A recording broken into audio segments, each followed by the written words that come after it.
When I think of a white picket fence, I traditional think American dreams, not have necessarily kids, my American. buy a house too big for you To be the homemaker. in debt the rest of your life. The dream is always to own a house. Love to hate. Because there's not just the Renting, mortgage, though. it's great for what it is, but it's just throwing money down the drain. The unexpected. The dream.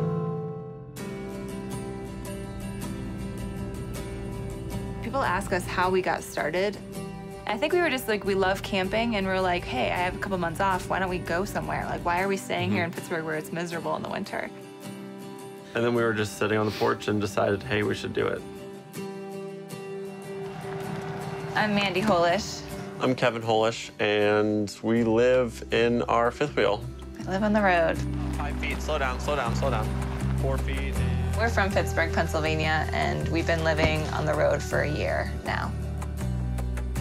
We've been mostly in the South, down in the Florida Keys, and then we came across Texas, and we're in California now.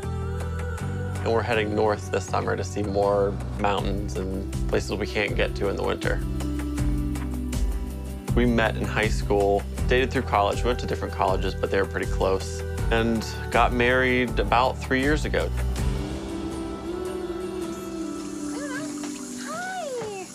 The reason we do this is traveling, experiencing new things with the comforts of home. Everywhere you go, you have your house with you. Hey, sweetie. Hey. Being on the road has really helped us clear our minds and focus on what we want. I'm a wedding photographer, and I'm also a silversmith, so I make jewelry. I'm an app developer, so I do a lot of work during the day. I'm staring at a screen, and I want the opposite of that when I shut my laptop for the day. It's like a vacation that you're working. It's really hard to figure out that work balance. We're working a lot, but in the off time, we're in new places. We can explore new cities. You can find used motorhomes and used fifth wheels pretty cheap because they depreciate like crazy. We were planning on spending about $10,000. We had that saved up, and that gave us plenty of money to renovate it and spend a little bit more on the truck, so it worked out great. Oh, it looks so cute. We are living way cheaper now. Travel expenses are probably $700 a month. National park passes. Dump stations. Yeah. Not so luxurious. Logistical things Yeah. about living in an Filling RV. water sometimes costs money. So we're saving probably about $1,000 a month. She's not very graceful. This is like the biggest one I've seen. Biggest one in the world. Freedom is a huge reason we're doing this in general. Luna, come. And we like that we can wake up in the morning and decide what today is going to be.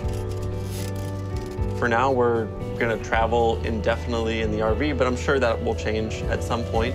Yeah, right now we're really happy. Yeah.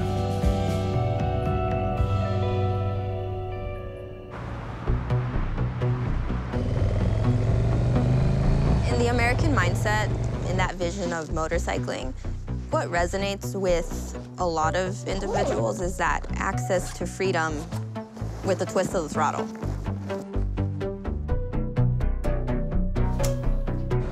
My name's Marianne Delgado. I live in Los Angeles, California, and I only ride motorcycles. When I first saw my brother's motorcycle, it wasn't really a thought. It was more of a feeling. I'm like all tingly and excited about this motorcycle. And so I did my research, looked up a safety course, and got my license. I used money from college to get a little bike to practice on. It was the learning step to get me where I'm at now, owning 3 bikes. I'm exposed on a bike, and it would just make me so much more alert. But there's generally a safe way to do it, which is one of the reasons why I also want to teach and be an instructor. So I've been teaching for this whole past year, and in that, I was able to save a lot.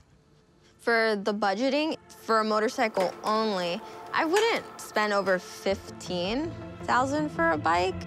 The electric bike, it cost me like $12,800 out the door, and my monthly payments are like $283 and some change every month. I just had to put $1,500 down. And then I'd set aside another $1,000 just for riding gear. So that's important for anyone that's looking into it. The LA motorcycle scene is huge. Some people like to call women the unicorn, or you don't really see her around. I found a group of women that ride, and 5 years later, I'm riding with them. Generally in the motorcycle community, I met those that race. My first official race was on my second bike, the electric bike. That idea of like conquering that fear, there's a rush to it, and I love it. It's cool to just be on an adventure anytime I'm on a bike. And I think I need that, because otherwise life would just be so dull. There's just so many ways to live out there and so many goals. I just wish that people would like see the options, because there's so many options out there. Simplifying our life just allowed us to focus on what we love to do, and part of that's work, but part of it's exploring too. So I don't think it has to be this jump off a cliff moment. People change all the time, life changes, so I want to be adaptable to that.